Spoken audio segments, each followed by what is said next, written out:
me there. Okay, so in this session, we'll be breaking down some standing poses. A lot of them we've done in the classes, and we'll do a few more of them tomorrow in the arm balancing class.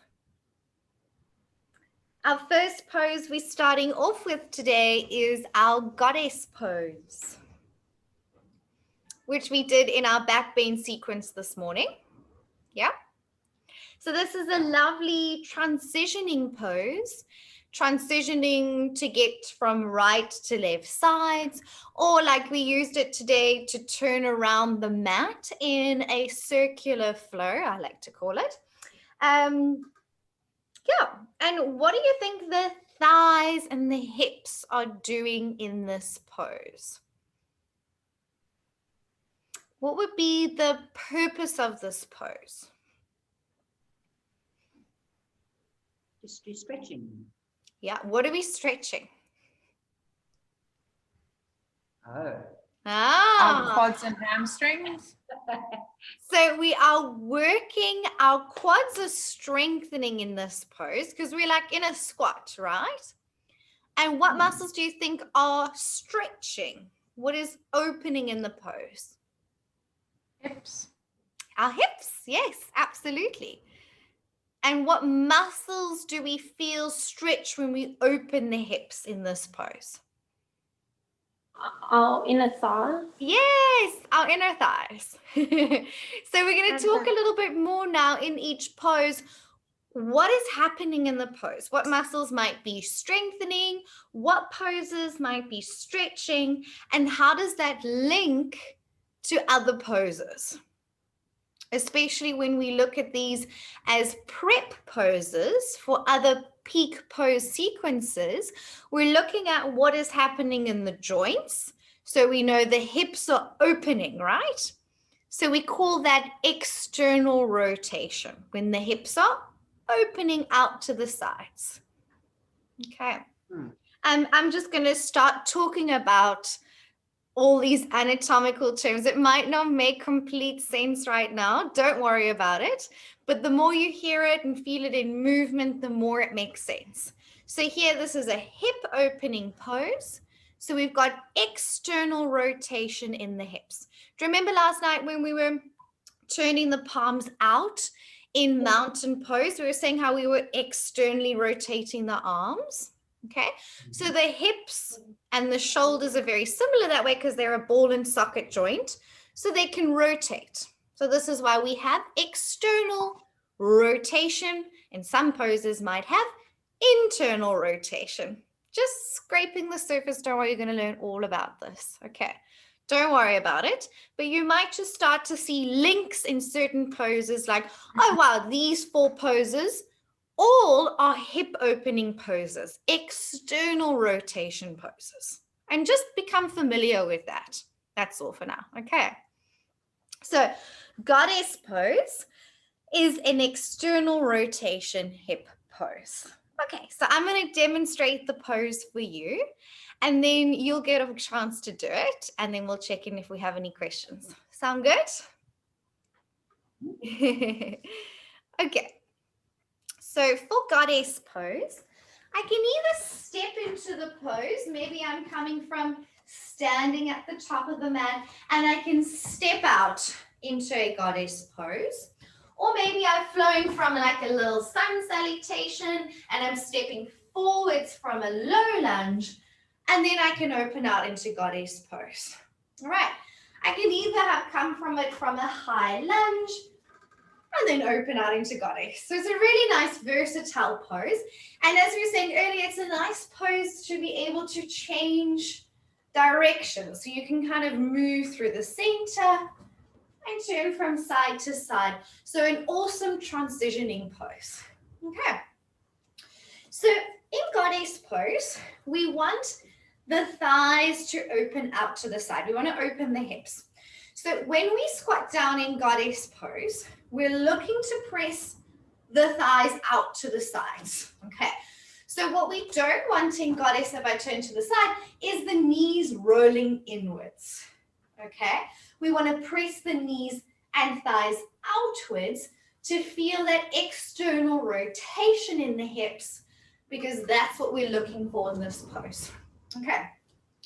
So some of you maybe have really big ranges of movement in your hips. You can externally rotate the legs a lot, which means your toes might turn out more and your knees can follow the line of your toes. If your hips maybe were a bit tighter and that caused your knees to then roll in, you may have to turn your toes out less. So instead of toes being out at 90 degrees, I'm turning them out only to about 45 degrees to where my knees can follow the line of my toes. Does that make sense? Without the knees collapsing forwards. Okay, so that's the main thing we're looking for in the legs in our goddess pose. And of course, we're strengthening the quads and feeling an opening in the hips. Depending on the reason why you're doing the pose, you could have hands in prayer or in cactus like we did this morning to feel a nice opening in the chest. You could do various different arm positions depending on what you wanted out of this pose. Maybe you're stretching forwards. Okay, so quite a straightforward pose, not too complex. Let's give it a go. So now that we're ready to flow, this will be a good warm up for you. You can start in Tadasana and then take a big step out, which whatever foot helps you to point forwards towards the screen so you can still see. Your legs are quite wide apart. So the general rule with the stance of your feet, which we'll see a little bit more now, is the same distance as your plank. Your hands and your feet in plank are generally how wide you are with your feet when we're standing. I'll show you that a little bit later on as well. And then squat down into your goddess pose. Now have a look at your knees. We don't want the knees to roll in and collapse. We want the thighs to roll outwards. It's external rotation in the hips, yes, so that your knees are following the lines of your toes. If you need to turn your toes in a bit more, so that makes that a straighter line, then do so. Or maybe your hips open a lot and you turn your toes out wider. As long as your knees are pointing forwards with your toes, that's what we're looking for. Squat nice and low. Can you feel your quadricep muscles? Your thighs are working, strengthening. Can you feel your inner thigh muscles? Those are opening, stretching, especially if you've come down nice and low and your legs are wide. Okay. And then either hands in prayer or in cactus, or we know it, arms overhead. Okay. Gently rise back up to standing. And from here, often it's quite nice to turn the toes forwards and move into forward folding stretches with the legs wide. So we often use that as a transition as well. Okay. Toes then turn forwards, but we'll talk more about this pose later on. Come back up to standing. And then see if you can turn to the other side of your mat. Yeah, so turn to the back side of your mat and then step your feet forwards. So when you start to think about sequencing, that's a nice way if you wanted to do one of those circular sequences like we've been doing. Goddess works really nicely for that. Well done. Come and have a seat. So how did that feel? Any questions on our goddess pose? Quite straightforward. I like the way that feels on the body. Nice. It's like a grand plie in second position. It's good.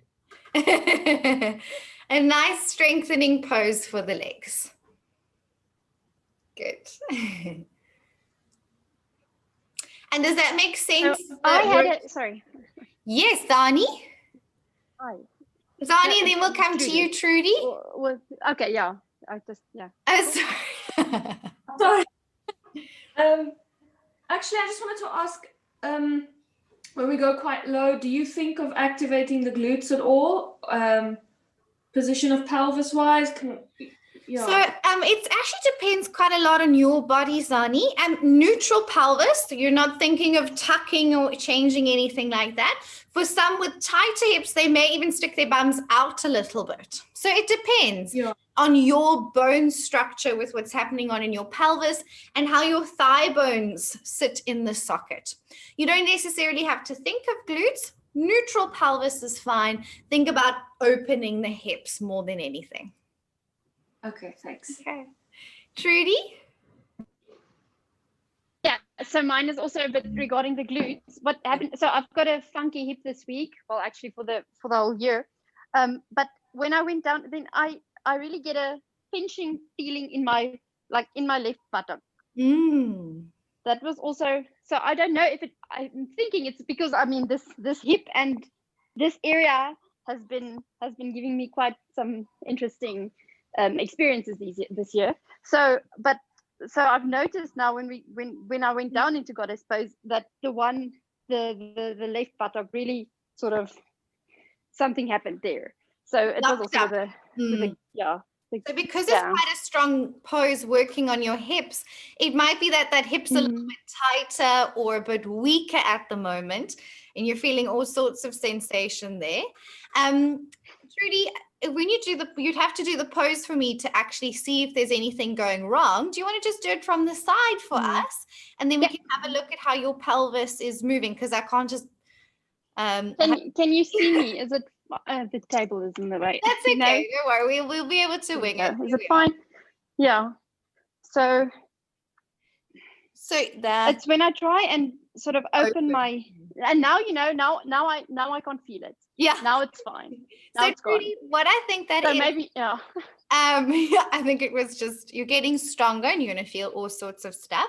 But when we turn our thighs out, it contracts our bum muscles. Those big juicy bum muscles you have at the back are the muscles that externally rotate the legs. So your bum is working there, Trudy. And I think it maybe just got a little bit of a fright. Yeah.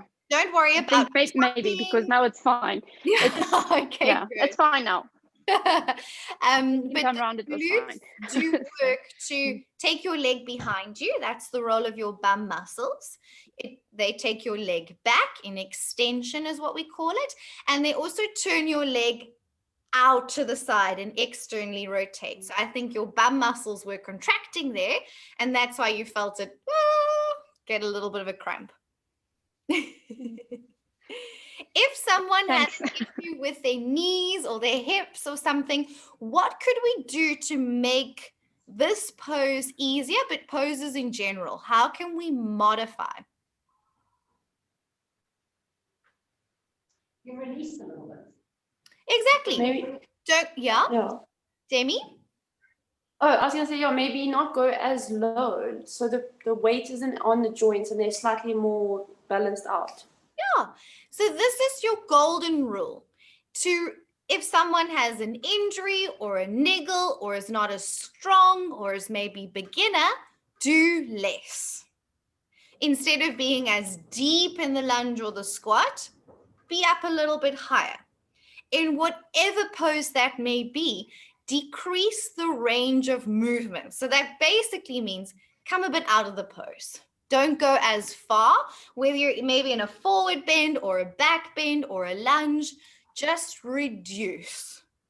And that is a safe way of being able to modify for most people. Just by doing a little bit less will keep someone maybe who has an injury or a niggle or something going on, will take them out of the intensity of the pose. So Trudy, if that was something that was persisting, I would just say, well, stay up a bit higher. Don't go as deep into the hips. And then she can build strength in less of a big pose until the muscles are stronger and are ready to go deeper. Okay. Any other questions with Goddess? Eva? So I was just going to ask, what's the purpose? A lot of the instructors in the Goddess pose say, lift just one leg, then put it down. What is the purpose of that? I think if you lift one leg or go onto the toes or the ball of the foot, it challenges the strength of the pose. It makes your quads, your thigh muscles work harder, and they just taking this pose, which is already quite strong, and making it a little bit more challenging. And that's quite good. I think it's fantastic to bring in those strength elements into a class and find nasty ways to work your students. Because this pose is quite a strength-based pose for those legs, they're just kind of honing in on that a little bit more, which is fun. Thanks, Can I Eva. ask a follow-up question for that to that? So most of the classes that I have taken so far, and they've been kind of all over the world, they always emphasize the core, like, tucking your core. And like, you haven't said a word about it. I know. So, and I'm a Pilates instructor, and it's all about core. So Exactly. That's I know.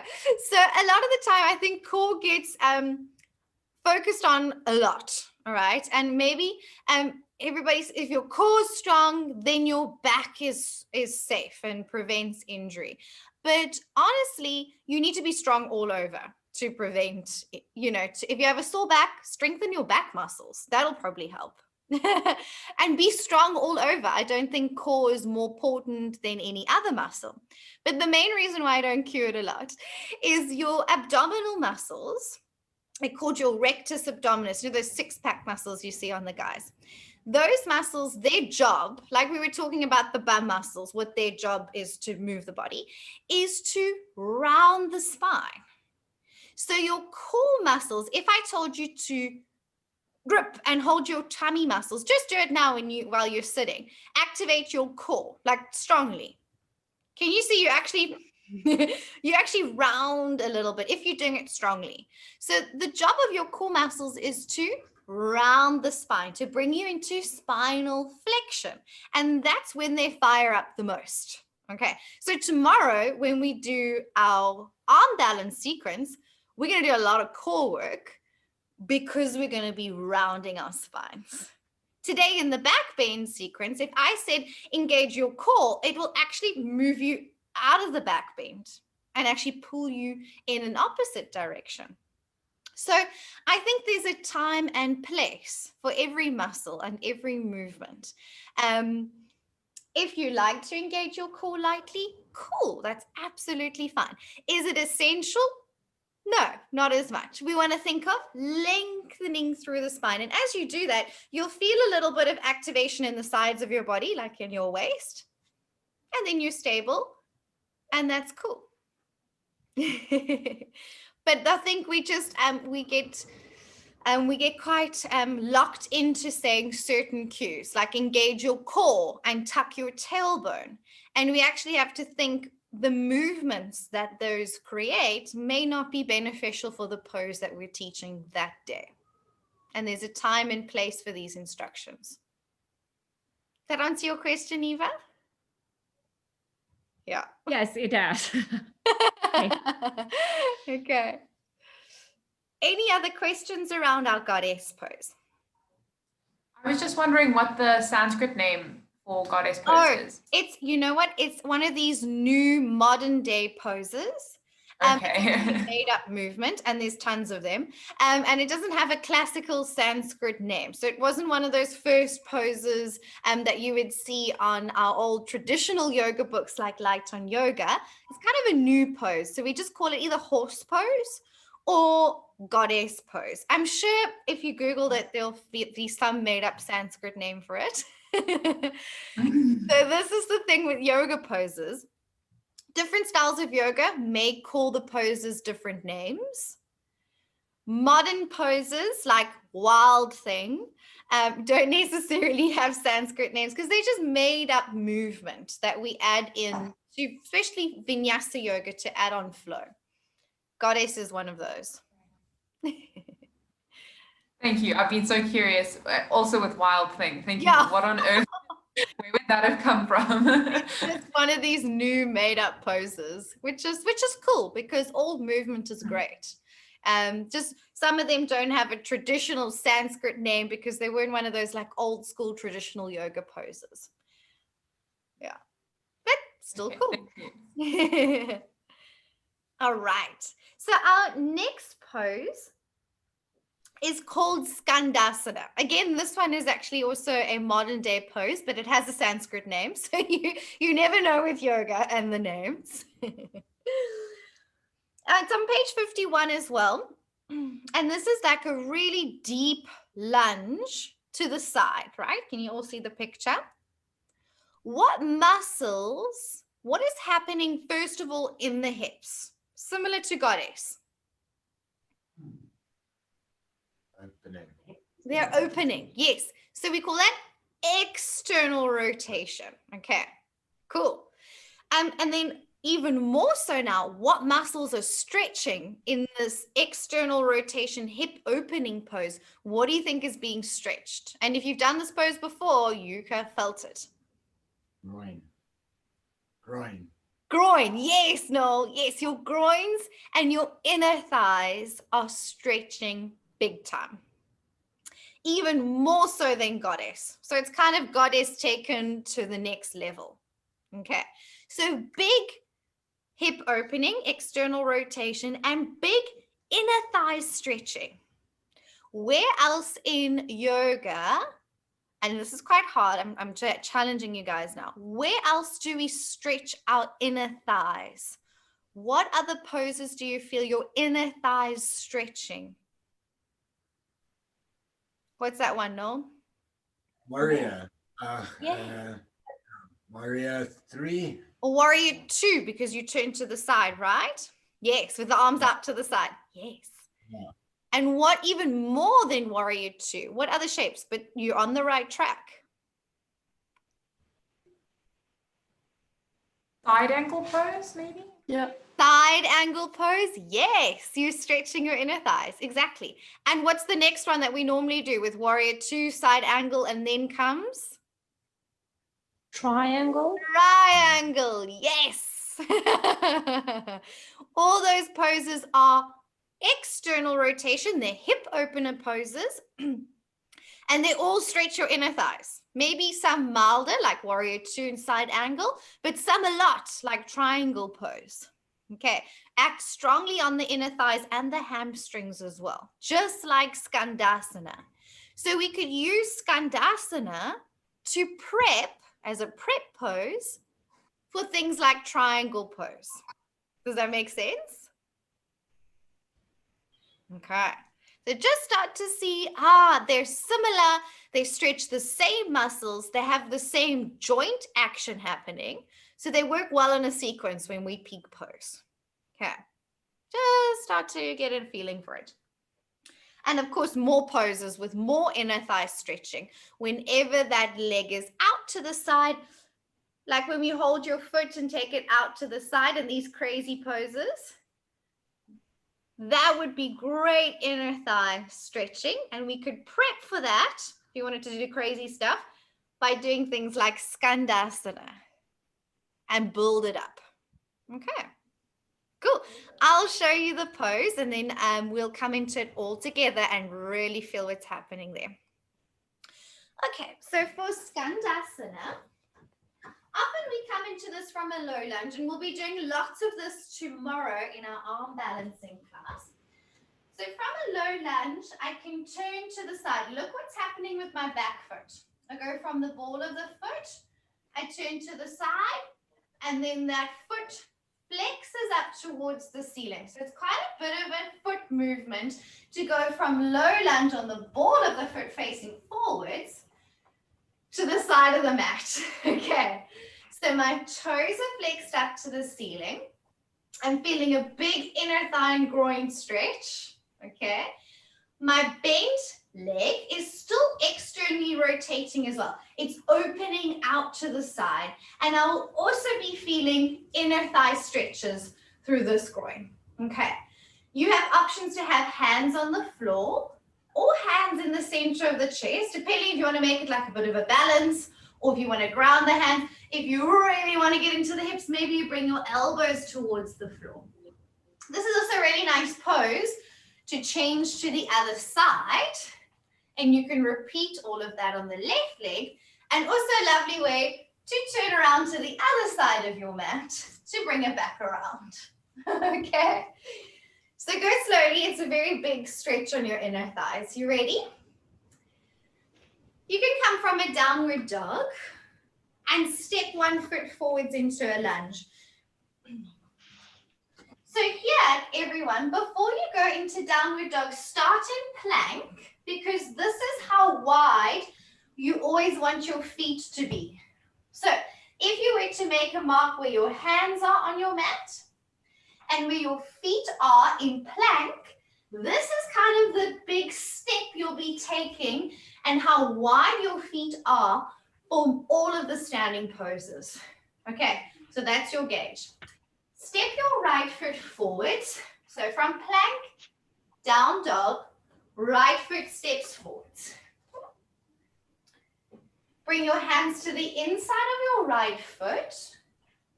Swivel on your back heel and come down to squat in Skandasana. Flex your left toes up to the ceiling. Press your right thigh out, external rotation in the hips. Hands can be on the floor or hands in prayer in the center of your chest. Or if you want a really big stretch, elbows down towards the ground, which may not be accessible if it's a really, really big stretch. And now gently move to Skandasana on the left. So move over to the left side and feel that on the other leg. Right toes up to the ceiling. Press your left knee and thigh out. Hands on the floor. Bring your hands on the inside of that left knee. Yes. And maybe your hands in prayer or your elbows to the ground if you really want to deepen that stretch. And now let's use it to turn to the back of our mat. Turn to low lunge with your left leg in front. And now you've used that as a transitioning pose to get onto the other leg. Okay, and step back into downward facing dog. Can you feel what a big stretch that was in your inner thighs? Good. You can flow your way back and come back to seated.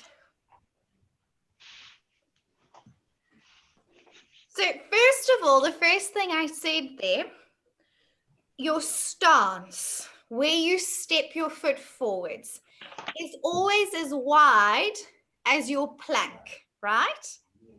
Then your downward dog, you keep your hands and feet there as you move into down dog. So when you step forwards from downward dog, your legs are wide apart. And this works really nicely. It's pretty much the formula in Vinyasa Yoga where we're linking poses together all the time that you don't have to shuffle your feet in and out. Most of the poses are in this nice big wide stance, and that keeps your knee stacked over your ankle in your lunges, in your warriors, keeps you wide for all the poses. And then when you bring it back into plank, your back foot is where you need it to be when you step back. Does that make sense? It might feel a bit wider than what you're used to, okay? But this works so nicely to link poses together that you don't have to shuffle your feet, that they're always this wide. And then when you come back to plank and downward dog, you don't have to shuffle again either, okay? So that'll take some getting used to, and we'll practice it more today as we step forwards. Zani, was your hand up from earlier, or do you have another question? Oh, she's good. Oh, sorry, I think I got it. Sorry. Okay, no, just checking. Sama? I have a question. When you're doing Skandasana, are you leaning forward or are you leaning a little bit to the bent foot? Because I felt when I was doing this side, I couldn't do it, but when I went that side, I could. So I'm not sure if maybe the way I was leaning was the problem. So your shoulders are above your hips. So in Skandasana, let me just show you again here.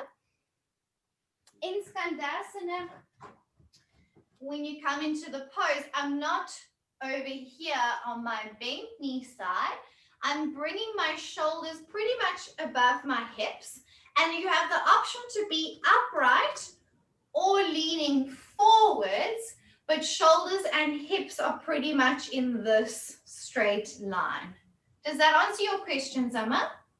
Yeah. because I was leaning, I had the hip this way, but I was leaning forward on this side, and that side I wasn't. So I didn't manage to put my hands in prayer, and I was just wondering, what did I do wrong? So you're trying to center shoulders over hips, and the big movement is coming from the hips. It is a bit tricky, and if one side's a bit tighter, it might be a little bit harder sometimes to get that. So again, it may be that pigeon leg showing up again, Summer. Looks like it. It's good to recognize these things. Caroline. Hi. So I hyperextend on my knees, and I'm already quite flexible. So how do I make that pose safer? Because when I go down to the one side, my foot is flat, and then The knee. on the one side, and then on the other side, obviously my foot is flexed, but then my leg is like bending like that, and I don't know how safe that is. No, and I'm glad that brings us to hyperextension. And I don't bring it up beforehand because a lot of people in yoga have knees that straighten more than straight. Okay, it's not a problem until it kind of is a problem. So if it causes you pain, you want to back off out of that, hey Caroline, because it feels just too much stretch behind the knee and can be a bit uncomfortable. All right, for some people, it's not a problem at all, just because that's your natural bone structure. Okay, if there's no pain, cool. But in big poses, especially stretchy poses, you don't want to hang into the back of your knee. So a few tips there, and just as a general rule, I say micro bend the knee. Okay, this is only for people where it's a bit of an issue. So Caroline, you would bend your knee slightly, like ever so slightly. And it's really tough to work with because it's going to feel like it's really bent. Okay. Something I really find, because it comes up a lot in aerial yoga as well, because we've got our legs hanging in the silks, is a active foot version, because flexing almost makes it worse. And I think that's what you were saying on the one side, right? I'm going to show you a floint. So I'm pointing my ankle, but I'm bringing my toes up like this. And just feel it, Caroline. You can feel it's such a nice active position for around your calves. So yes, and then, and it's a bit of a funny one. So your ankle it's like a pointed ankle, okay? But then just curl your toes up. This, yes, like that. Can you feel? And now that brings quite a lot of work into your calves. And I find it also helps just add a bit of strength around your knee as well. And maybe for you, flexing doesn't feel great because of the knees, but actually activating your foot, we call it a floint. It's a bit of a funny name. And we use it quite a lot in yoga because it gives that beautiful co-contraction of muscles around the lower leg. And try that, Caroline. Add more strength into the pose by flointing. It's going to feel a little different. So it might look different.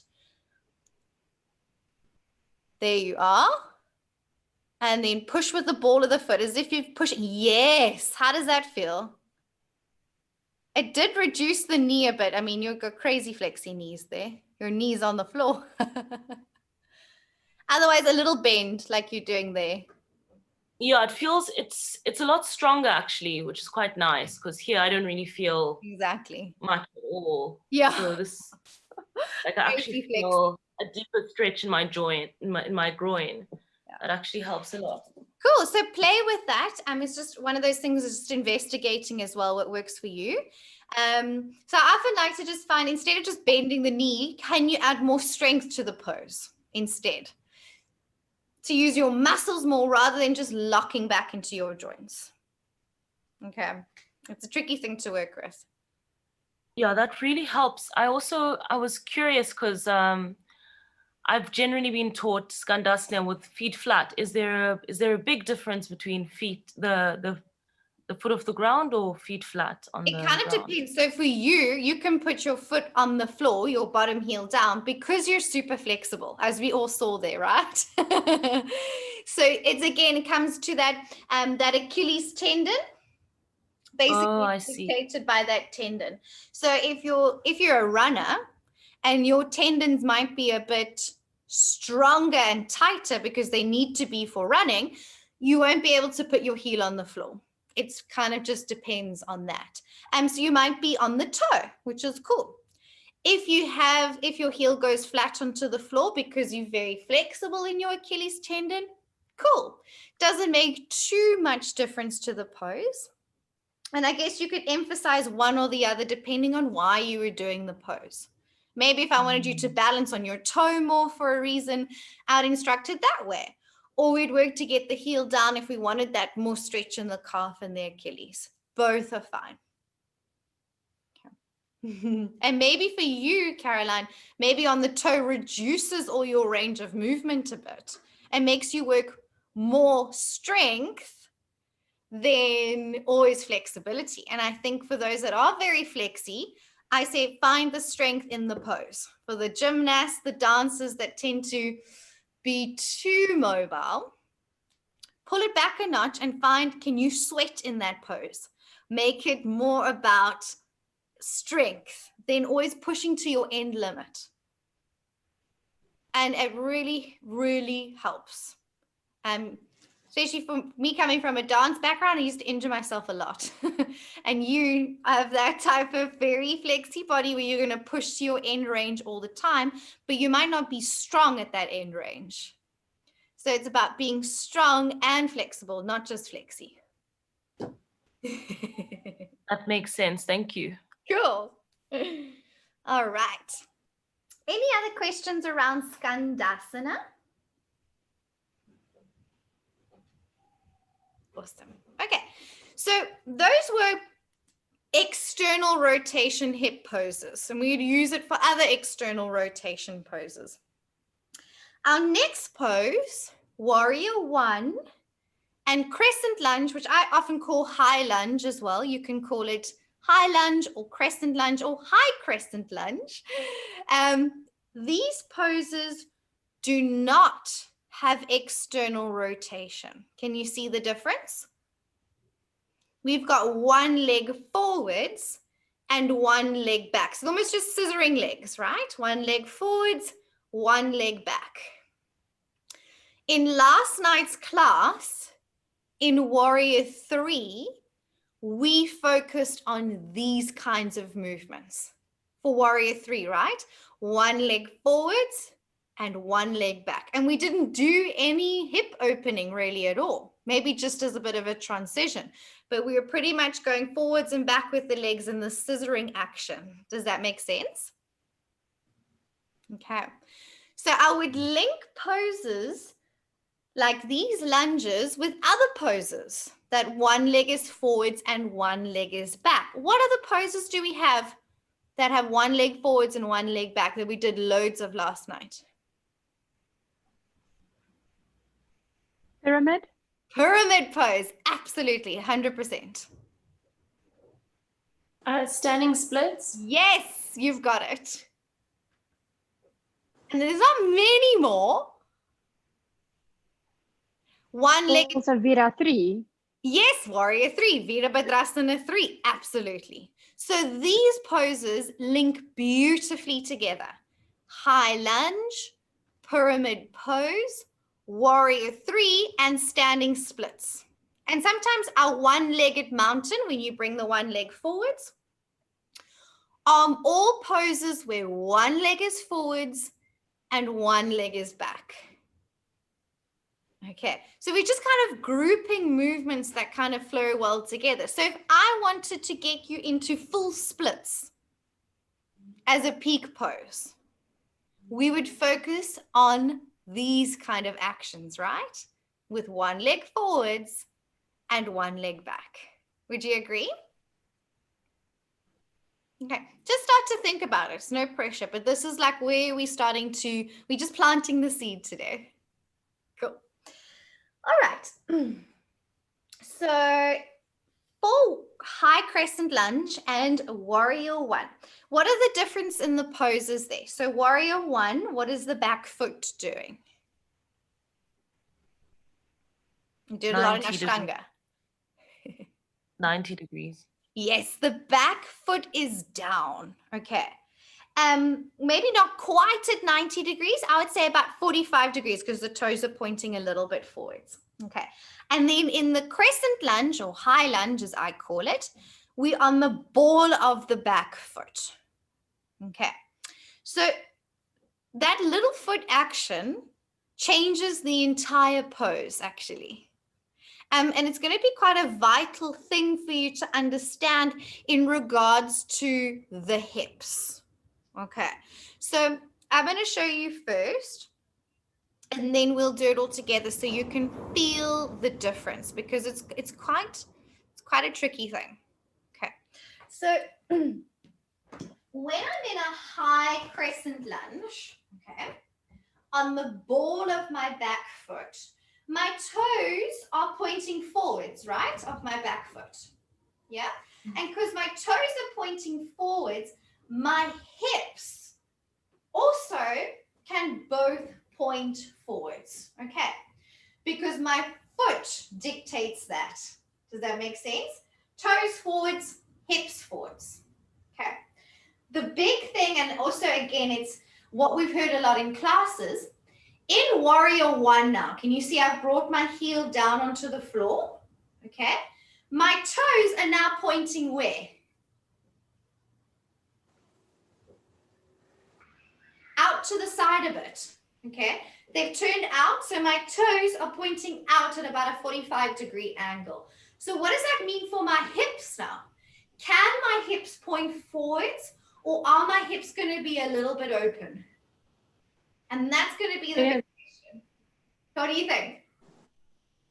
A little bit open, probably. Exactly, Debbie. So because my back heel is down, it is now fixed my pelvis to this position.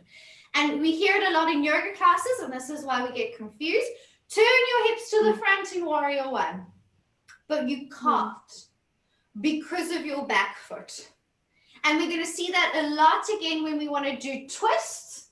If my back foot is grounded, I can't twist my hips. Or in a twisted triangle, I can't turn from my hips. By allowing the toe to point forwards, allows my hips to move when I want to do poses like this. Okay. If I keep that foot down, my hips are fixed to be a little bit open. And that is also fine. Okay, for warrior one. So in warrior one, I can have my chest pointing a little bit more towards the front, but my hips are going to be in their natural position as they are because of my back foot. My hips are pointing slightly off to the side in a diagonal. And what I want you to feel, I'm changing legs. What I want you to feel, if you try and turn your hips to the front, yeah, in warrior one when the back foot is down, your other joints take strain, okay? What do you think is going to hurt if my heel is down and I'm forcing my hips to point forwards? What's going to take strain? Your knee? Your knee. Yes, your knee, absolutely. Because that knee now, your knee's not supposed to twist, but your knee ends up rotating and talking a bit because it's trying to help you and move you, but it can't because the back foot is down. Okay, so that is quite a massive, complex thing to understand, and best to feel it in your own body so it makes sense. Okay, let's come from plank and then into downward dog so our legs are nice and wide. Okay. So from plank into downward dog. So we have our corrected stance. Step 1 foot forwards, whichever foot you want to do first. And come into high lunge. Okay. So we feel high crescent lunge first. On the ball of the back foot, place your hands on your hips. Can you feel that your hips now can point forwards easily because your bottom toes are also pointing forwards. Can you feel that? And then of course we take the arms up and reach up through the sides of our body. It's a little bit of a back bend, this pose, so we can allow for that lift of the chest. Okay, and before our legs get tired, put your hands on your hips. Now put your back heel on the floor. Feel how your hip opened. Can you feel that? It's natural. Go back into the ball of the back foot, high lunge, hips turn forwards. And then go into your back heel. Can you feel how your hips open a bit? Okay, so for warrior one, the hips are going to be slightly out to the side. That's fine. Reach your arms up. Your shoulders can turn a little bit towards the front. You can still lunge a bit deeper in the front leg, but your hips cannot point forwards. Feel what happens if you try and turn your hips. Your knee is going to take the strain, and that's what we do not want. Okay, release back to plank, down dog, and let's feel that on the other side. Good. Step your other foot forwards for high lunge. On the ball of your back foot, feel how your hips can point forwards. It's a bit harder to balance because you're on the toes, okay? And then feel when you ground your back heel, how your hips then open a bit. Okay, and that is the difference between the poses. Now, arms up overhead and shoulders point still to the front of the mat there, Ronelle, so you're not quite turned all the way to the side. Yes, that's it. You're still, chest is pointing forwards towards the front of the mat, maybe a little bit open depending on your body. Okay, and then release and come down. Let's just scrape the surface of that so far. Okay. Does that make sense? Can you feel what I mean about that back knee? If you try and force your hips to face the front, they can't because your back heel is fixed. Your knee ends up taking strain. And this is why just don't instruct, square your hips to the front of the mat, and your students' bodies will just do what they naturally do. It's just in our instruction. Okay, talk to me. Does that make sense? Okay, quite complex, but when you feel it, it makes more sense, right? Demi. Most of the yoga classes I've been to, they do say rotate your hip to the front when you're pivoting slightly. Could that put strain on your lower back? Because doing it now, I actually don't have any back pain, and sometimes in a class, also it's so fast, and I feel like something almost pinches, but now I understand that I'm trying to rotate against my body's natural form. Exactly. But I just want to know why they constantly say that then if it's almost going against the law of nature. Exactly. So you're absolutely right, Demi. It's just going against your body's natural way of moving. And this is why it's important to understand the anatomy. It's not their fault. It's just, teachers often repeat what they've heard or what they've learned from their teachers. And this is why we want you guys to question everything. Like, don't just take it for what it is. Actually question, why am I saying that? Is that right? Or am I just saying it because I've heard it before? But we're all learning and we're all catching on, we're all adapting, and it's just one of those things. But yes, it can cause a little bit of lower back pinching as well, because you're trying to force a movement that actually doesn't have the ability to move. So this is why you'll notice in a lot of my classes as well, I just teach high lunge. Okay, because I like high lunge because you can have it all. I feel like your hips can point forwards. It's easier then to transition into things like pyramid and all of that without any of that rotation nonsense. It is a bit harder to balance, which I think is not a bad thing because we need to challenge our balance. So yes, Demi, you said it. Zani? I think what I noticed was because I have a very tight hips, so also these stretching is quite painful for me. But in any case, I've been so focused on on this process and working with my lower body for such a long time that I've also realized, I think the whole thing about turning the hips forward when your foot is flat is to actually just keep a focus on keeping the knee strong enough so that it does not turn and compensate. And then if you sort of think of bringing the hip forward, it's almost as though you get a better external rotation on that back hip. But then it takes a lot of concentration to try and keep that back knee safe. So the thing is with that, yeah, exactly. So it's a tricky one. So I mean, I think it's like, what do you want out of the pose? Do you want to be grounded in the back heel? Then don't worry about turning your hips to the front. If you want that stretch, turn your hips to face forwards. It kind of identify, what do you want out of the pose? Do you want the hips open in a warrior one, or do you want to feel that stretch? Then rather turn your hips forwards. And Zani, the best stretch is actually in a little high lunge on the ball of the back foot. Bend the back knee, and actually now I'll say tuck the tailbone because it's relevant, and you'll feel a massive stretch through that hip flexor, which I think is that's a killer from the other one. Without any trying to focus on not twisting your knee. And maybe that makes sense for you, but you got to think about how that translates to your students later on. And we don't instruct out of fear.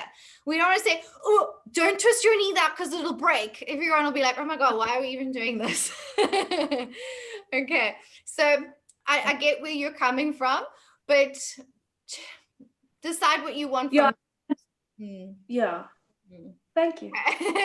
The hips can't open. I mean, your hips can't turn to the front in warrior one unless you have insanely flexible hips. Some people can. There's Ashtangis. I don't know if you follow. She's beautiful, La Ruga. She's an incredible Ashtangi. They've been doing it for so long. It's incredible what they actually get their bodies to do. So I'm saying most people, we can't turn our hips to the front, but some do. And hopefully there's no issues. But we gotta think about what works for most bodies. Yeah, and just know that one's a little bit sticky because of the knee. Take a high lunge, and then you'll get that stretch, Sani. Feel it now. Feel the back knee bent a little bit, and then a tuck in your bum. It's a really lovely stretch. Karen today. Okay, hi, Karen. Yes, I saw where you can change your name. So I was wondering, is there place for, and I know when I teach belly dancing, we have a certain move where your hips would be facing like the left diagonal, but your torso actually points more towards a mirror, for example. So your hips would be at an angle and your torso pulled at a slightly stronger angle than that. So you're saying your hips are turning one way and your shoulders another way? Yes, but that's totally fine, Karen. But what we'll see later on when we do the twist is you won't be able to twist as much because your pelvis and your spine, they're all connected. So if we tell our hips to face this way and our shoulders to point this way, you're not going to be able to twist as much. And if you're if the goal is that, then cool. But if your goal is to really get a big twist, then we want the hips to move with the rest of the body. So we'll see that when we do twist, Karen. But I get what you're saying. For certain movements, maybe that's what you're looking for. But if we want to focus on the twist and can actually feel more comfortable for the back, and any niggles in the lower back, to actually allow the hips to move in the same direction as the shoulders is ideal. But it depends on the movement, Karen, and what you want out of the pose. Well, we were just talking about, I think, is this warrior one with your arms up and the foot at an angle flat? You're saying the hip is slightly turned out, which means you can't compensate in the knee. But the top half of your body, although your hip is facing there, the top half of your body can. Your shoulders can square towards the front of the mat, yes. And then you are rotating through your thoracic. Absolutely. Yes, yes, yes. Okay, that's what I mean. Okay, yes, you're right. Yes, your shoulders will still be able to point forwards. Okay. Demi, do you have a question? Is your hand still up? Okay. Zani, how's that stretch feeling? Is that giving you what you're looking for from that pose? Yeah, I remember this now from the biokineticist, and I used to complain so much. Okay, I'll just do them again. Okay. All right. Caroline. I'm curious, and this probably links in with what I think Zani was saying about, because you said these are like scissoring action poses. So what happens with the legs? Because I often get cued to squeeze my legs together, or with Warrior One, they say push the mat apart almost like with your, but then they also say that your ankles should be squeezing towards each other, and you hear so many different cues, and I would be curious to hear what how you would cue it, how you'd cue that action between the inner thighs actually and the leg. Yeah, fantastic question, Caroline. And these are like subtle adjustments, but they can really change up. And I was actually going to try a few with your knees later on in triangle pose, where they may hyperextend again, because we can use these things. So in a high lunge is when I would use it one leg forwards and one leg back for stability. Okay. By squeezing your thighs together, sometimes you may cue squeezing the heels towards one another, activates your inner thigh and kind of pulls you more towards your center line, and it adds more strength and stability to help you with your balance. It's also something I use for those, again, that are very flexible, that you may just be kind of like hanging out into the pose and not actually working, or dipping too low, or your hips might be one hip forwards and one leg back, and we want you to square off your hips in a high lunge. We can't do it in Warrior One. And then by activating your inner thighs, brings in more hip stability. And that hip stability can also help with your balance as well. So I often cue squeeze your thighs together and inhale, come up, because it helps you to lock into the pose. And the same as in dancer's pose, like we did this morning, because you're reaching out in your dances to kind of pull you back to stability. A nice cue is to squeeze thighs together. Caroline, if we're talking about the feet pushing away from the mat and then also pulling the mat in towards you, will contract different muscles. So if I'm doing it in a high lunge, if I'm pushing away, basically, it's going to activate more quads, okay? Because you're pushing to try and straighten legs, which will activate quads more, if that's what you wanted in the pose. And then drawing heels together will activate inner thighs more. And maybe for you, we could use one or the other also to find more knee stability as well. Subtle instructions, and you can just use one, maybe sometimes as a personal preference, to switch on more muscles to feel more stability in hips or knees and joints. That answers your question. Cool. All right. How are we feeling? All good with that? Okay. I still just want to Trudy, ask something. Yes. Sorry. Yeah. In the manual, they also refer to Vira 1.5. Yeah. Or Vira 1.5. Yes, Vira 1.5. So what we're talking about is your hips being turned out a little bit. It's not quite Warrior 2. Warrior 1, we know our hips can't point forward. So it's almost like a Warrior 1.5. It's just kind of a funny way of thinking about it as well. It's between a Warrior 2 and having your hips forwards in a high lunge. I'll emphasize more about this pose, especially when we break it down. But these two poses are back bends. You can see in the pictures. And what we want to feel in the poses, like we felt in the class today, is that reaching up through the sides of the body. Okay. And this is why we often use them when we teach back bends. For what reasons? Let's let you think about that. Why do you think a lunge like this, or a low lunge, but we'll take it in high lunge, might be a good prep for back bending poses. What is stretching? Caroline, your hand up? Is it up from earlier? It's up from earlier. I'm trying to switch it off. Oh, cool. What is stretching in high lunge that we made Zani feel? Zani, you can answer that. Hip flexors. Yes, yes. Your hip flexors and quads are stretching in a high lunge, which is useful because when we back bend, we're opening up the front of the hip, right? Like you felt in mermaid today with your back leg, you were in a big quad stretch. So this would be a start of stretching hip flexors and quads. Does that make sense? Okay. And then with the spine, what is happening to our spine in these lunging poses?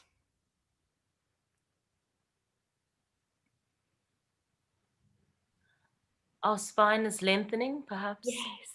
Our spine is lengthening and lifting upwards, which is also great instruction for back bends. Okay.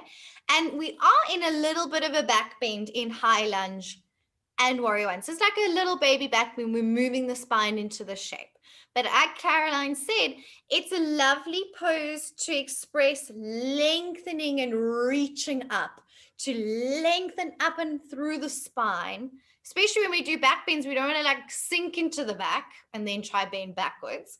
We want to create length and space and then move back. Okay, cool.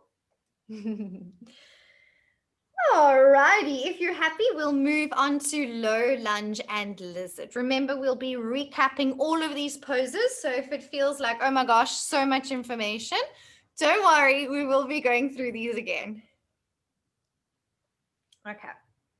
So for low lunge and lizard, similar muscles are stretching. Okay. So again, we're stretching through the back hip flexor and stretching quads and hip flexors in our low lunge and our lizard. Okay, great preps for anything when your leg is going behind you or if you're doing back bends.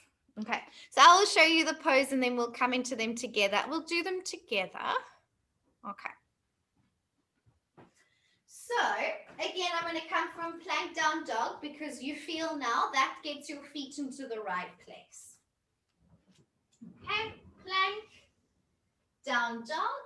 And when I step forwards, now already I've stepped forwards, my knees over my ankle, and that formula just works really well. Okay. So in a low lunge, I can be with my back leg straight. So it's a little bit more active for the back quad and thigh, or my back knee can be on the ground, okay? It gives me maybe a little bit more of a deeper stretch. For some, it kind of depends where you're tight in your legs. In low lunge, you want to be on your fingertips because that helps to keep a sense of lift in your chest. Notice what happens when I bring my hands flat. My chest tends to drop down. Can you see that? Unless you have very long arms, then it might not make too much difference for you. But for me, if I'm on my fingertips, it helps me to keep my chest more lifted. Okay, so that is your low lunge. And you can do tons of stuff here. You can twist, you can quad stretch like we did this morning, depending on what you're doing the pose for. Okay, you can also rock back into a half split, which is what we did last night in our forward bend class to work our hamstrings. And this is also a lovely way just to kind of work into hamstrings and work that scissoring action of leg back, leg forwards. Okay, great way to link these poses. Okay, then for lizard pose, I step my foot to the outside of my hand. Okay, so my hip is going to be a little bit more open for lizard. Again, you can have the back leg straight in lizard pose or the back knee down, kind of depending on what you wanted from the pose or what helps to get a better stretch for you. You could also lower down onto your forearms for a deeper stretch. Okay. In lizard, you could allow this left knee to drop off to the side and for the toes to lift off the mat, especially if I wanted to get a really big groin and inner thigh stretch here, right? We can do lizard with more hip external rotation, okay? I can also do lizard like we're going to do it tomorrow and squeeze my left knee to my shoulder to feel where I want to place knees for things like arm balances. Or maybe I want to do this so I can feel where I want that leg, maybe for an arm balance later on where I lift that leg off the floor, okay? So you can really customize these poses to suit whatever your need is for your final peak pose. Okay, let's give it a go. Come from plank.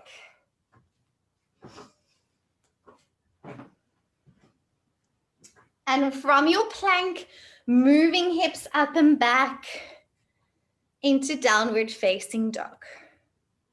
So we've got the correct stance now. Step 1 foot forwards between your hands. Move your hand out the way to give you space, yes. And see now when you stepped, your knees are already over your ankle. So it's made it a lot easier for you for that look of stacking knees over ankles. So that's why it works well from downward dog and plank. Be on your fingertips and have your back leg straight to start.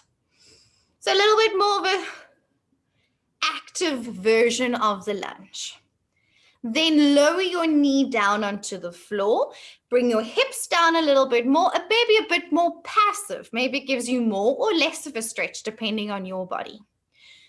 Feel when you're on your fingertips how your chest is lifted. And then feel if you bring your hands flat on the floor that your chest may drop. So maybe one works better for you to be on your fingertips. Renelle, have your left hand on the outside of your foot for this one. We'll do that one next. Yes, that's it. Now you can also rock back into your halfway split, flexing toes up to the ceiling or flointing if that works better for the knee, Caroline. Good. And then move back into your low lunge. Fabulous. You can ground your, if you stepped your right foot forwards, ground your left hand and reach back for your back foot. Come into a quad stretch like we did this morning. Lovely. You can also release that back foot and then twist your top arm up to the ceiling. Same arm as front leg twists up to the ceiling. Good. So you can do loads of different things here. Release back into downward facing dog. And let's feel it on the other side. Left foot steps forwards or other leg into a low lunge. Move that hand out the way to step. Check your knee is stacking over your ankle joint and we'll start with the back leg straight and active.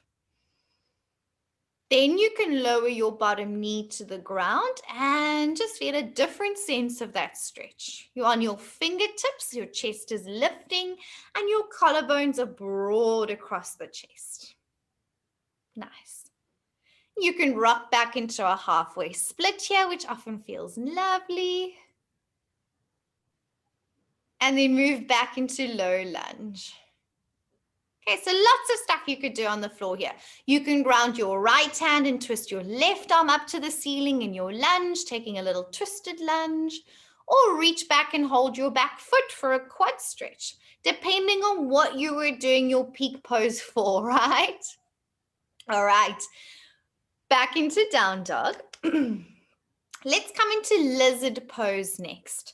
Lizard is where we step our foot to the outside of the hand. So step your right foot on the outside of your right hand. Yes. And then here, again, be with your back leg straight, a little bit more active. And then you can put your back knee on the floor. You could let your right knee drop open out to the side. So then you're going to feel more stretch through your groins and your inner thighs. Or you can squeeze that right knee up against your shoulder and do it more for strength or where to place your knee for arm balances. Okay. Excellent. You could also shuffle your shoulder underneath that knee if you wanted to do, I think they call it dragon pose with your arms out to the sides. Well done. You could also lower down onto your forearms. So again, lots of versions of these poses. Nice. You might prefer it with your back leg straight, and then you could just keep your back leg straight if that works better for you. When you're ready, walk back up onto your hands and step back into downward facing dog. Ready to feel that on the other side? Left foot steps forwards into your lizard pose. Good. First feel with legs straight at the back, and then with knee down at the back. You can let your left knee drop open out to the side. Lovely. Or you can squeeze it up against your shoulder. Fabulous. You could do your same twists and quad stretches here, just saying. Or you can lower down into your forearms or snuggle shoulder underneath the hip and knee. Okay, so it kind of depends. Are you teaching an arm balance? Are you teaching splits? Are you teaching a back bend? Would depend how you would want to teach this pose. You've got options. When you're ready, step it back into down dog and release. Well done. Okay. Any questions around low lunge and lizard pose? Yes. Yes, Karen. Yes. I do feel, and I don't know if it's me or if it's because my body is not flexible enough yet, it almost feels like my arms are not long enough. So this is a valid thing. Yeah, absolutely. And this where it comes hugely into proportions in yoga. If you have long arms, it's way easier for you to reach back and hold your back foot. Or it's way easier for you to keep your chest upright in these kind of lunges. You feel like your chest is not lying on your bottom thigh as much. So this is why for me, my arms aren't terribly long. So I love to be up on my fingertips to give me that sense of lift. Where other people with really long arms, they're like, it makes no difference for them. So proportions are huge in yoga and change everything, Karen. So yes, it could be. So on that point, you don't necessarily have to have flat hands. I mean, obviously you can tell other people to have flat hands, but if you can't, because I really feel like I'm squashing my Yes, I know exactly what you mean. So yes, flat hands are not important. I often be on your fingertips just for everyone because it feels nice and lifted and elevated anyway. So you could, I mean, if you wanted to be pedantic, you could put blocks underneath your hands and then you would really feel nice and upright. So you could play with that if you wanted, Karen. It feels lovely. Or just always be on your fingertips. And that should feel great. Thank you very much. So these blocks don't come in half sizes because that's literally all you need, really. I know. So you put it on its flattest height, so it can be wedged like that. Oh, okay. Thanks, Karen. Zama.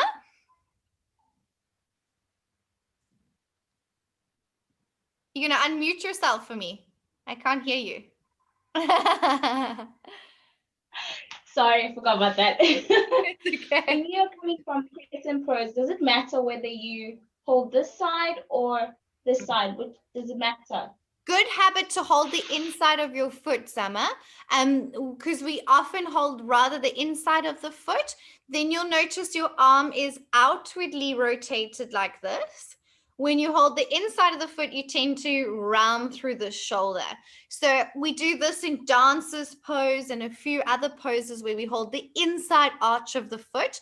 And it also works better when you move into mermaid like you were in there, that your elbow then just bends from having your palm facing outwards inside of foot. Okay. And then I wanted to talk about when you're doing lizard. So you can put your knee down and put your hands down. Yes, any combination. Okay, thanks, Zama. Thank Sasha. I was wondering, with your foot in lizard, does it have to be dead straight, or can the toes be out of it dead straight? Your toes can turn out a bit as well. That's totally cool. Especially if I wanted to get more like hip opening out of that. Sorry, you just bounced. Where are you, Sasha? There you are. Especially if you wanted to turn your knee out and let that thigh drop out to the side, then yes, your toe can be turned out. That's perfectly fine. Either or is cool. Whatever works best for your body is what's best for you. Okay, thank you. Cool. Any other questions around low lunge and lizard? Okay. Cool. So we've got some very big poses coming up next. And I don't know about you, but I need a short loo break before we jump into them. Have some water, freshen up, because we've got some important ones up ahead. Can we meet back in just 5 minutes? That will take us to like 10 till 3. 2:50. Okay. I'll see you in 5 minutes. Thank you.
Okay.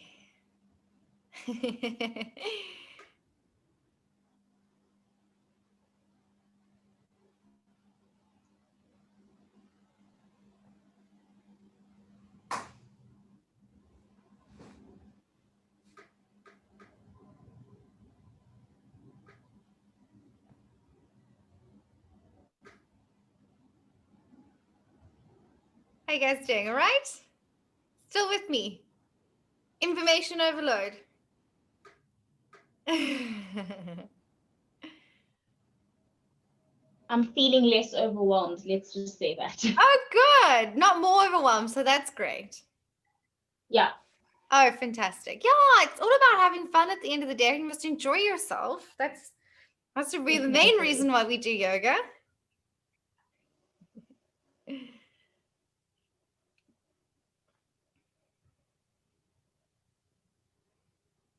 Okay. So the next few poses are a little bit more complex. Okay, there's quite a lot going on. And I'm really pedantic about these poses because they're fabulous to teach beginners and we use them all the time. And when you demonstrate these poses, I would love you to go out there and look really good in the pose, just so that you look super professional. I love all the pets. It's so cute. Okay, so we're starting on page 54 now with Warrior 2.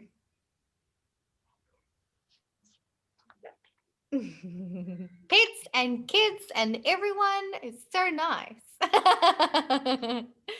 You're so cute, Eleanor. Can do yoga together. Isn't this the best? He does handstands. Yeah. Oh, wow. That's impressive. It's bad when the kids stop putting us to shame. Hey? Okay. So the next few poses, Warrior 2, side angle pose, and triangle pose, we all said earlier had what happening in the hips? External rotation. I'm just getting the sign language. So they link together really nicely and are great prep poses for bigger poses with external rotation. Okay. So let's first, I'm going to start at the feet and then work my way up through the pose. Okay, because these ones, there's quite a lot going on and we'll practice them loads so that we get it all. So again, very important to come from plank, downward dog, because this is where the stance, having your feet the right width, really counts. Okay, gets everything working into place. So I'll step 1 foot forwards. Okay. For Warrior 2, I can come from a high lunge and then open out into Warrior 2. Or I can simply just step forwards and open it out. Okay. So starting at the feet. First of all, your front foot is turned out 90 degrees. So it's pointing forwards to the top of that, basically just how you stepped forwards. You keep that foot the same. Okay. Your back foot is either parallel to the back of the mat, or I like to have it turned in slightly. Okay. So this is your standard yogi foot position for the next 3 poses. And this is why they link so nicely together, because you don't need to move your feet. Okay. Then alignment of the feet. So your back, my front heel, if I had a line across my mat, my front heel lines up with the middle arch of my back foot. So from the side, it's like this. My front foot is turned out 90 degrees, my back foot is turned out slightly, and my front heel is in line with the arch of the back foot. Some styles of yoga like heel to heel, okay, which is also totally fine. I think heel to arch makes it a bit easier to balance. But again, it's what works best for you, okay? Generally, when you come from something like high lunge and then ground your back foot, you'll kind of naturally already have heel to arch, okay? So I want you to really focus on that and make sure your feet are right in these poses. If the feet are wrong, everything else goes wrong along the way, okay? So it's really important to have a good foundation, okay? Front foot out 90 degrees, back foot turned in slightly, heel in line with arch of back foot. Cool. And my legs are wide apart, as wide as my plank was. My hands were over here, my feet were over here, so that I'm wide. Okay. Then when I bend my front knee to come into warrior two, can you see, because I'm nice and wide, my knee comes over my ankle. Okay, so I've almost got like a vertical line here. And my thigh pretty much comes parallel to the floor. So I've got like a 90-degree angle in that front leg. Can you see that? If my stance was too narrow, you're going to look like this. Okay, less effective. So this is why we want our legs wide, and sometimes takes a little bit of getting used to, I understand. So you're going to practice stance from plank, down dog, step it through. Okay. Then in this front thigh, just like we had in goddess, I don't want this knee to roll forwards, okay? Because what is happening in this pose with the hips? Opening. Opening. The front leg is externally rotating, okay? So we want to really emphasize that hip opening. Now look what happens when I do that. When I press my thigh out, what has happened with this back hip? It's moved. Facing forward. Forward. Yes. And I'm going to tell you now, that's okay. All right. So often in warrior, like we said in warrior one, in warrior three, and these poses, you often hear the cue, square your hips to the side, right? But look what happens when I square my hips. So this is another myth we're debunking today. If I try and turn my hips to face the side, look what happens to my knee. It rolls Goes forward. and I lost the external rotation, right? If I push my thigh out, naturally my back hip moves forwards a bit with me, and that is cool. I call that natural hip position. It's what you would naturally do if you weren't instructed to do otherwise. It's how our bone structure works. And the reason for that is because I know this is difficult to get your head around, especially if you've been squaring your hips for the last few years. I get it. Because my back foot, again, it's where you have fixed your back foot determines what's now happening with the hips, right? Just as in warrior one, you felt it.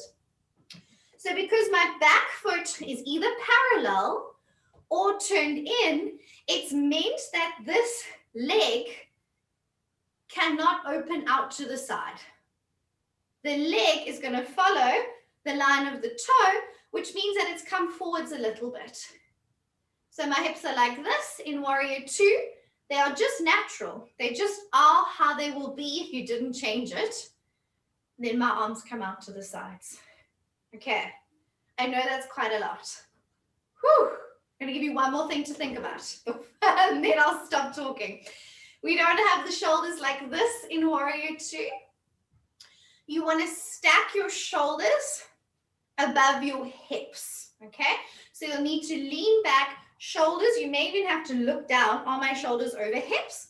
Front knee stacked over ankle, thigh pressing out, natural hip position. So this hip has come forwards. And don't worry, I'll prove it to you even more when we do triangle about this hip thing. I know it's tough. Arms out horizontally, stack shoulders over hips.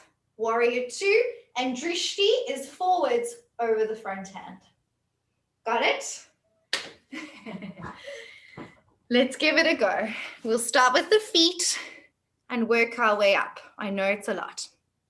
Okay, so come to plank. So this is how wide your feet are going to be. Where your hands and feet are now is how you're going to step. And that just makes it work. Slowly push into downward dog. Step your right foot forwards between your hands. So make sure you've taken a nice big step there. Yeah. Okay, so your knees are already stacked over ankle. So you've already tested your step here. You can come through a high lunge or just simply open up into warrior two. Turn to the side of your mat. Okay. Let's just straighten the front leg for now so we can look at the feet. So turn yourself to the side. Your front foot is turned out, so it's still pointing forwards to the front of your mat. Okay. And your back foot is turned either parallel to the back edge of your mat or turned in slightly.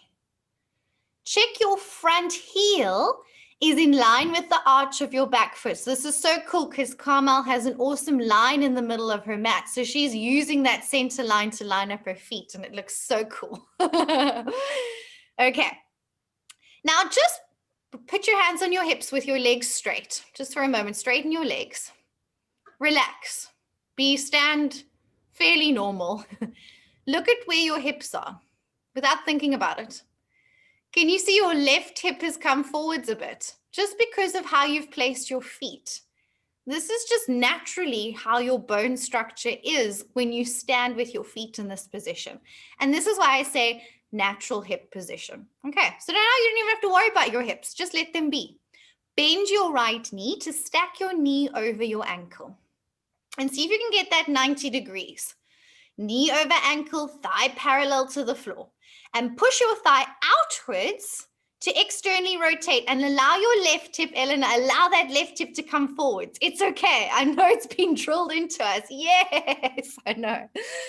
Good. Now bring your arms out to the sides. Look down. Are your shoulders above your hips? Most likely you're leaning forwards a bit. You need to lean back a bit. And now deep lunge in the front leg and gaze over your front hand. Yes. You've got it. And then windmill your arms back into downward dog. Might feel a little different. It should feel easier with the natural hips because, again, you're not fighting against your natural bone structure. Alrighty, let's feel that on the other side. Step your left foot forwards between your hands. Knees over ankle already here. You've got that stack. Open up into warrior two. Front foot is out, 90 degrees. Back heel is turned in slightly. Yes, nice poses. Allow your hips to be natural. It's going to really show up in triangle in a sec, I promise. Arms out horizontally. Check your arms are in line with one another. Lunge deep in the front leg. And see how much you can push that left thigh out. So Helene, push your left thigh out, more external rotation. Yes, like that. Yes, yes, yes. Stunning. Arms out to the sides, gaze over your front hand. Make sure your shoulders are over your hips. So Demi, look down. Can you see your shoulders are slightly forwards? Lean back. Yes, now you've got it. And release back to down dog. Okay, come and have a seat. Let me know how that felt. I know the natural hip thing is going to take a little bit of time. Does that make sense? So I'm supposed to feel it here. That's the whole purpose Your of quads, it, right? yes, Zama, Yes. correct. You are strengthening your quads in this pose and you're opening up the hips, so you might feel a bit of a stretch in your inner thighs. But yes, Zama, your quads are strengthening in this pose, correct. Yeah, because I feel it more in my quads. The stretching part I get, but the quads really. Quads are working hard. Yeah. Fantastic. That's what we want. And this is the benefit of these poses, is building strength in the legs. And it's quite tiring. So you're going to feel this today. Can I just say one comment that I appreciate how you say just let the body go naturally where it wants to go, especially with the foot placing, because I've been to so many classes where the teacher's like, you need to do it that way. you know, and you're like, but I can't. My body doesn't naturally work that way. Exactly. No, I'm so glad you say that, Sam. It's huge. It's really huge to just accept your body. I mean, we're just talking about this overall for all of us, but then even more in an individual way, accepting where your body moves. If it goes more than just natural hips, just accepting your body and your framework and your joint structure. That for me is more yoga than anything else, and allowing students to be comfortable in their pose. It might look completely different. It doesn't matter. It suits their body. And I think that's amazing. But it's also good to have like the different options that it can work. So I'm appreciating that, so I can actually explore it with my own body, where I'm not trying to conform to like somebody else's comfortability or. Yes, exactly. We're not trying to fit into someone else's body or what worked for them or what was said in the in the yoga textbooks. We've got to take it, it's also updated a lot. The more we look at anatomy and understand more about bones and muscles and all these things become clearer for us, and that's what we are so passionate about sharing with you guys as well, and debunking all these things that say you have to do this or there's only one way. It's like there's lots of ways. Thanks, Emma. Awesome comment. Any other questions around Warrior 2? Okay, so the hip thing is huge, and I know that's going to take a little bit of time. I want you to really feel it now in the next pose, in triangle pose. Don't worry, we're going to recap these like crazy because I'm going to be pedantic and on you with these standing poses. Just understand the overall idea about them, and then we will refine, and feel also it works best in your body when we meet in smaller groups. So mostly understanding feet placement, natural hips, and kind of where we want the torso to be at this stage. Okay. In triangle pose, moving on to page 55. It's often also called Trikonasana or Utthita Trikonasana in Sanskrit. Utthita meaning extended, Trikona meaning triangle. When we teach this pose, we call it triangle pose because it makes it easiest for our students. Okay. So the feet are exactly the same, but now we have straight legs. So what's going to be stretching more now because our legs are straight? What's that, Trudy? Hamstrings. Hamstrings, yes. Hamstrings and inner thighs. They're closely blended together. So hamstrings and inner thighs are really being stretched in this pose. So a great prep pose for other bigger poses where your hamstrings and inner thighs are being stretched. Can you think of any other poses where your leg is being in a hamstring and inner thigh stretch?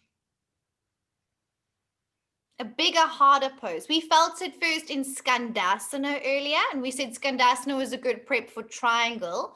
So now we're in triangle. What would triangle be a good prep for?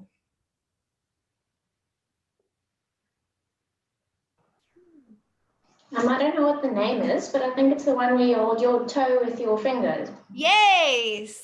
Then you take your leg up and out to the side. Yes, Renelle. And bird of paradise, when you do that same action in a bind. Absolutely. Or a half moon pose balance as well. All those poses linked together because your leg is out to the side. And it's quite cool, and you'll see it later on. Triangle, we're doing it standing. Let me show you. Okay. So I've got the same shape. When I do it here, it's almost like I'm doing a floating triangle because it's still kind of the same shape, right? And then I bring it up to standing like this. It's almost like triangle, but now upright, right? So a lot of the poses actually have the exact same joint movement, but we've just tipped gravity around into different places. And that's so cool because there's so much of, in yoga, there's so many movements that link so beautifully together. I think it's really fun. Anyway, back to triangle. Okay, so the natural hip position becomes even more obvious here. And if I haven't convinced you earlier, this is going to help you to really understand why we want to move towards natural hips, okay? And I know it's tough because I was trained in Iyengar yoga for many years and your hips had to point forwards. There was no other way. And I forced it for many years and actually ended up hurting myself quite a lot. I've got lots of stuff going on in my body now. Until I allowed myself to have natural hips and met Catherine, who does loads of research around anatomy and poses and incredible stuff, that I don't have injury now and my triangle looks way nicer as well. And it works for all my students. So it's a revelation. I hope you feel that as well. So triangle pose, again, you know where we come from. Okay. Same foot position, right foot out 90, left foot turn in, heel in line with arch of foot. Okay, so that must just become your standard foot position. Now, if I just stand here, which you guys felt earlier, my hips are like this. They're just natural because of how I've placed my feet, okay? If I try and turn my hips towards you, first of all, my knee has now rolled forwards and I'm feeling it. But now when I move into triangle pose, I can't fold from my hips. All I'm doing, can you see, I'm just moving from my ribs and my spine. And this is how far I can go in my triangle. Can you see that? And my hips aren't moving with me because I've forced that hip to be straight. So I can only do the movement by bending sideways in my spine. Can you see that? Okay. But now in triangle, I want to put my hand on the floor. You're not going to be able to get there. Okay. So if I just relax, just as I'm standing to you, my hips come naturally. Now I'm going to move from my hip here. Okay. Which we have masses of range of movement in. I mean, you can do splits. You can do crazy stuff by folding from your hip. So now can you see my spine has actually stayed pretty upright. I'm not moving at all my spine. All I'm doing here is moving from my hip. Can you see that? And because my hip moves much further than my spine does, I can go on forever. Okay, until your hamstrings and inner thighs will stop you, okay? And then can you see when I come into my triangle pose, how the sides of the body actually end up being quite nice and lengthened on either side instead of this, okay? My hips have moved with me, so my left hip is literally pointing a bit down towards the floor so that I can come low and move into a nice lengthened triangle. So you have to feel it. I'm going to say one more thing before we go. So my hips are natural, okay? So even from the side, can you see how much my back hip has come forwards? If I'm like this, you can't even see my back hip. But I've let this left hip now come way forwards. And that's what I want you to feel, okay? So now I can move from my hip joint. Cool. Because now I can do that, the sides of my waist can be more lengthened. So instead of being like rounded up like this, I'm going to say place your hand underneath your bottom rib. And think of lengthening the side of your waist. Can you see that hip went out to the side? My ribs lengthened away. And I'm able to feel more lengthened in the sides of my body in a triangle pose. Okay, a nice way to get into it as well is to do the side reach like this. So that also makes you more aware of keeping the sides of your body lengthened as you come into triangle. Okay, hand can be on shin, ankle, floor, or on a block. Depends on your hamstrings and your inner thighs, how low you go, okay? And for those with tight hamstrings, this natural hip thing will change your life, I promise. Okay, are you ready to give it a go? Come from plank. And step your right foot forwards. Turn and open out to the side. Right foot out 90 degrees. Left toes turned in. Now just put your hands on your hips and relax. Just be normal. Just literally be normal. With your front leg straight. For now, the front leg straight. Can you see if you just stand here, how your left hip has come forwards a bit? Right? Just relax. Just relax. Okay. So already you're in a natural hip position. Now, let's do the opposite. Turn your hips to the side of the mat. Try and square your hips to the side of the mat. Look what's happened to your right knee. Can you feel my knee feels like it's twisting right now? I've lost my external rotation, which we felt in Warrior 2 just now. Now try and keep your hips like this. Let's do it the wrong way first, or how we've been told to do it in the past. And now keep your hips still. Don't let them move. And reach to the right and put your hand towards the floor. Can you go very far?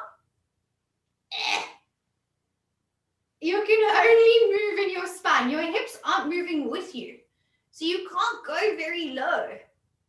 All right, you can feel, doesn't feel great. So come back up. Put your hands on your hips. Now literally just relax. Just relax your hips. Just be normal. Can you feel how your left hip has come forwards? Yes, exaggerate that for me. Exaggerate. Almost turn your hips towards the front slightly. Okay. Now bring your arms out to the sides and reach to the right and feel how you're now folding from your right hip. Can you go further? Should feel very, very different. And it almost feels like you can go on for days until boom, you feel your hamstrings. Yes, let your left hip roll even more forwards. Exaggerate it for me. Let that left hip come way forwards. Can you feel the difference?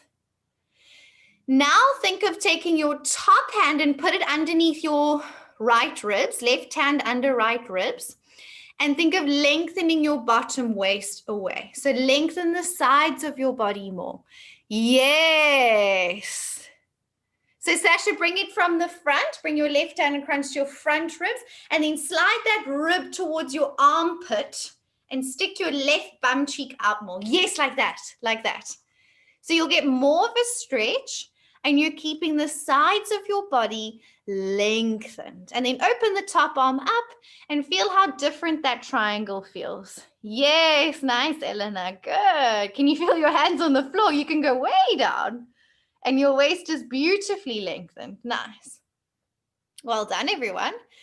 And then come up and windmill your arms back into downward facing dog. Hopefully that made a lot of connections with the natural hips here. Okay, try it on the other side. Step your left foot forwards. Keep that nice wide stance. Open up to the side. Okay, and just don't even think about your hips. Just let them be normal, unless it's been drilled into you for many years to square your hips. Then you might have to undo. I know, Elena, I can see you fighting with it. That's me as well. I get it. I get it. Let your right hip roll forwards. Just exaggerate that. Yes, Summer, your hips look perfect. And now reach to the left and come into your triangle. Let your back hip roll forwards towards the mat. Yes. Can you feel how freeing it is? Should be able to move in a triangle. Then think of lengthening the waist. And one more thing now. Look down at your shin. Lean your shoulders back a bit so your shoulders are stacked over your bottom shin. Often we lean forwards a bit. Lean back as if you're leaning your head back onto a wall. Yes. And then twist chest open and reach up through your top arm. Okay. Well done. Come back up and windmill the arms back into down dog. I'll go through more points when we cover this again, but just so that you understand what's happening in the hips is our main goal today. So tell me how that felt. Argue with me if you want to. Remember, question everything. Say, no, my teacher told me to do it this way for 5 years and I've worked my whole life to square my hips and now you're telling me not to. That's how I felt. I don't feel particularly pro one way or the other. Cool. So Eleanor, you're also insanely flexible. So, I mean, for you, it doesn't have a vast difference, but you need to understand this for your students later on. Yeah. And then when you watch each other as well, you can see what a huge impact it has for maybe those that aren't crazy flexy like you. okay. So who feels like it changes a lot for them in the hips that maybe can show us? Noel? And Demi? Yeah. Noel, do you mind doing a triangle first? So Eleanor can see as well, because it's hard, it's different. You have to see it on different bodies. Thanks, Noel. If you can stand up and then open up into triangle pose. Okay, so first he's going to turn his hips to the front, yeah? Arms out to the sides. Okay, so now he's going to force his hips to be side on. And now Noel's going to try and move into triangle pose. So you can see his hips aren't moving and he's doing all the movement by just bending from his waist. Can you see that, Eleanor? He's never going to put his hand on the floor, okay? And then come back up, Noel, thank you. And he can go quite low. He's quite flexible, actually. Now, Noel, you're going to allow your back hip to come forwards, be in natural hip position. Yes. So can you see how the hips shifted there? And now Noel's going to move into his triangle pose. Look now as he's folding from the hip more, how he's able to lengthen the sides of the body. And look, that looks like a fantastic triangle. He's bringing his hand all the way down and is able to get a deeper pose and is more freeing. Hey, Noel? Cool. And then when you're ready, you can come back up. Thanks, Noel.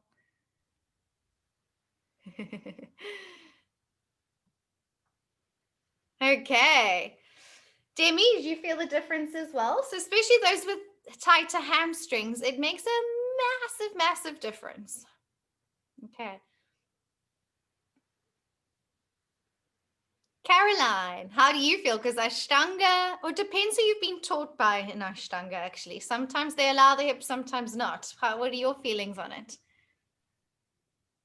So I've never been allowed hips. In fact, for many years, it's been like, you know, so it was a little bit, I don't know, it just felt like I wasn't doing it right, if that makes sense. So it'll probably take a while to get used to it. But I felt like it also stretched different parts of my body, interestingly. So with my hips, obviously, I don't know what the terminology used, but when you to the side, square your hips to the side, yeah, it feels good for me.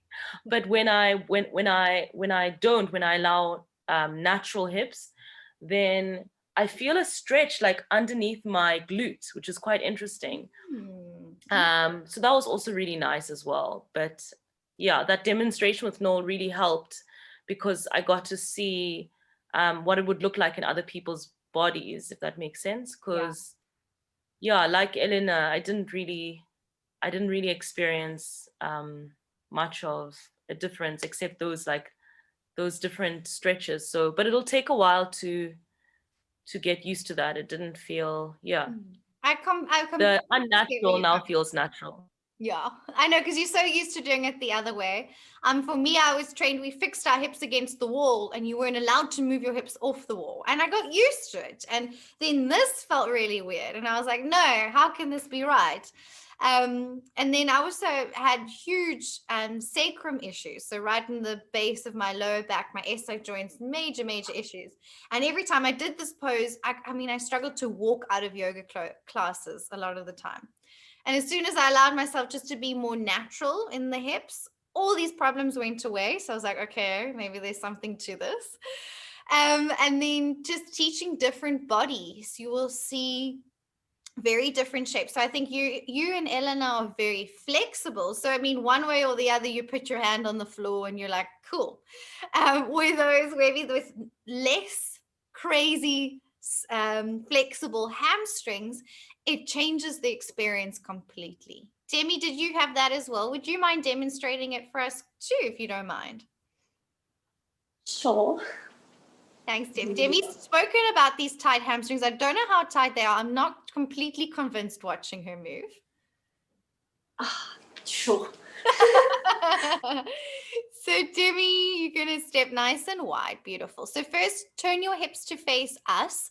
So we're doing it that way. Yeah. So firstly, could you see how her knee rolled forwards there? So now her knee is pointing more to us, which is not really where we want it, right?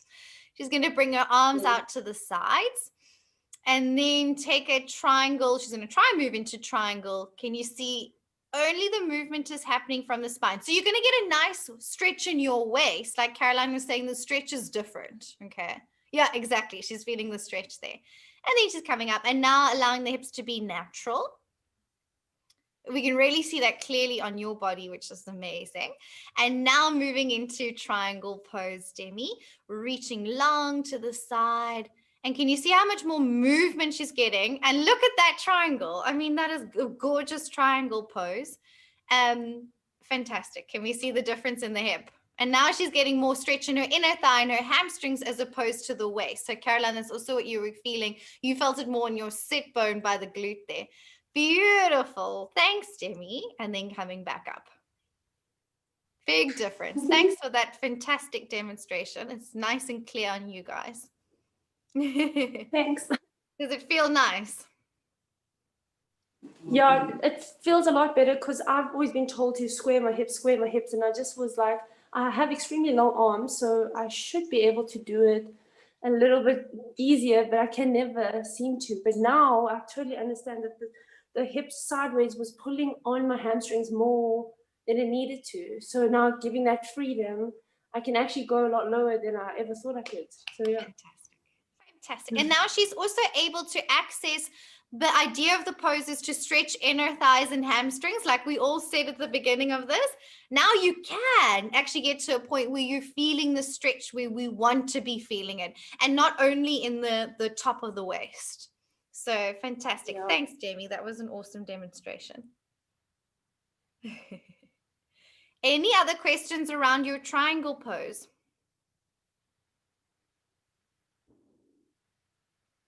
Okay. I know it's going to take a little bit of time to fully understand and get used to, and some things will work better for your body. And if you decide I'm going to keep my hips to the side because I can, then that's cool, because at the end of the day, it's whatever works for your body. But we need to understand all of these concepts for our students. And that's where it's really important, because then it's not about us. It's about our students. So it doesn't matter what we feel in our bodies. It's irrelevant. It's about finding what's best for our students' bodies so that they can achieve the pose for them, for themselves. Okay. Well done, everyone. That's all we have time for today. I will continue with these poses tomorrow. Okay. Any other questions about the session? Anything we touched on? Okay, so just sit with the natural hip idea. Okay, sit with it, feel it out, check in with it, and we'll chat more about it tomorrow. Okay. Pleasure. You'll check in with Taryn. You have a little break now. Taryn will check in with you at 4 to help navigate you through your anatomy videos that you'll be watching this afternoon.